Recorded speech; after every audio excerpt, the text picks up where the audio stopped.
राजधानी रे विलंबित राति रे एनकाउंटर सीधा सड़क दृश्य देखुथिबे अंतरराज्य एटीएम लुटेरा दीपक कुमार को एनकाउंटर करिछि स्पेशल स्क्वाड। एटीएम लूट विभिन्न स्थान रे एमाने करुथिले, विशेष करी रांची रे एमाने थिले मोस्ट वांटेड 3 जण अभियुक्त थिबा बेले ये रहिछि सीधा सड़क दीपक कुमार रो दृश्य, जहा गोड़ को गुली मारी एनकाउंटर करा जाइछि। विलंबित राति रे भुवनेश्वर बड़गड़ थाना अधीन रे एक एटीएम रे लूट उद्यम करुथिबा समय रे सीधा सड़क पुलिस सह मुहामुही होइथिला ए दुर्बृत्त एवं परवर्ती समय रे पुलिस ऊपर को गुली चालना करिथिला एवं पालटा पुलिस रो पालटा आक्रमण रे आहत होइछि। वर्तमान समय रे या अंतरराज्य लुटेरा दीपक कुमार या नारे विभिन्न थाना रे माळ माळ मामला केवल ओडिशा नुह ओडिशा बाहर मध्य विभिन्न थाना रे माळ माळ मामला रहिछि। रांची पुलिस पाई यही दीपक कुमार मोस्ट वांटेड रहिथिला एवं ओडिशा पुलिस पाई मध्य मोस्ट वांटेड रहिथिला। विभिन्न स्थान रे एटीएम लूट करुथिले एमाने एवं गुरुत्वपूर्ण कथा होछि एक भिन्न तरीका रे एमाने एटीएम लूट करुथिले। एटीएम मेसीन ने जेउठी टंका बाहरे सेठी एमाने स्वतंत्र प्रकारर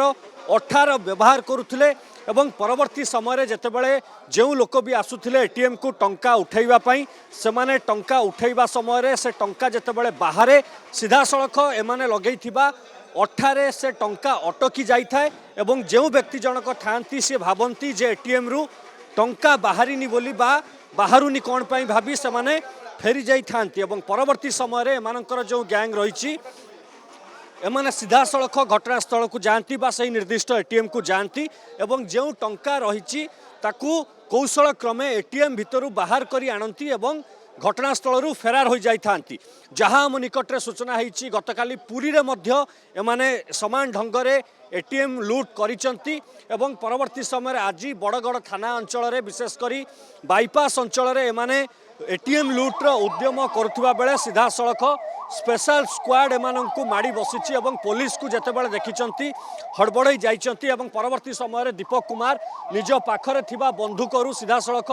पुलिस उपरे फायरिंग करिछि एवं पुलिस उपरे फायरिंग करिवा परे सीधा सड़क पुलिस पालटा आक्रमण करिछि एवं सीधा सड़क जो दीपक कुमार रहिछि ताकू काबू करिवार सक्षम होइछि। ता बाँ गोड़ रे गुली बाजिछि, ताकू वर्तमान स्थानांतर करा जाउछि एम्स को एवं परवर्ती समय रे बाकी जो 2 जण अभियुक्त फेरार अछंती सेमानंकु मध्य खूब शीघ्र गिरफ करा जिवो बोली सूचना रहिछि। भुवनेश्वर कैमरामैन दीनबंधु सह मु सौम्यजित, कनक न्यूज।